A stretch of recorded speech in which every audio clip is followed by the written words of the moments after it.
এদিকে শীতকালীন ঝড়ে যুক্তরাষ্ট্রে প্রাণ হারিয়েছেন অন্তত 10 জন। দর্শক, এ বিষয়ে যুক্তরাষ্ট্র থেকে জানাচ্ছেন সহকর্মী কামরুজ্জামান হেলাল।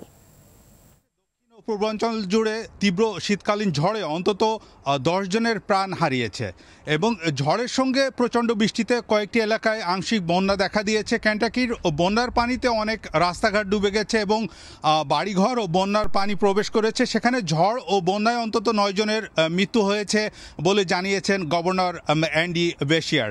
গতকাল রোববার সামাজিক যোগাযোগ মাধ্যমে এক পোস্টে অ্যান্ডি বেশিয়ার লেখেন যে পাইক কাউন্টিতে আবহাওয়া সম্পর্কিত কারণে 9 জনের মৃত্যু হয়েছে এবং জর্জিয়ায় আরও অন্তত একজনের মৃত্যুর খবর নিশ্চিত হওয়ার কথাও জানিয়েছেন। গভর্নর অ্যান্ডি বেশিয়ার বলেছেন যে সেখানে এখনো উদ্ধার কার্যক্রম চলছে।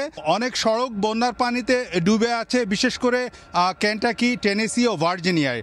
2 বছর আগেও কেন্টাকিতে ভয়াবহ বন্যায় অন্তত কিন্তু 43 জনের প্রাণ হারিয়েছিল এবং বন্যায় অঙ্গরাজ্যটির একটি বড় অংশ ধসে গিয়েছিল।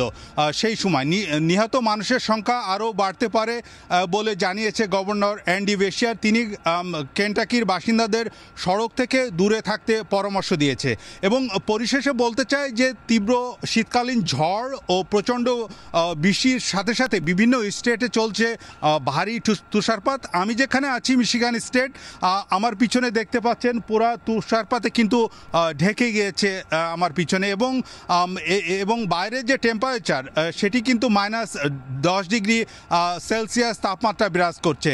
তবে আশা করা যাচ্ছে যে 2-1 দিনের ভিতরে স্বাভাবিক জীবনযাপনে ফিরতে পারবে সাধারণ মানুষ। তো এই আবহাওয়া সম্পর্কিত বিষয়ে আমার কাছে এই ছিল সর্বশেষ।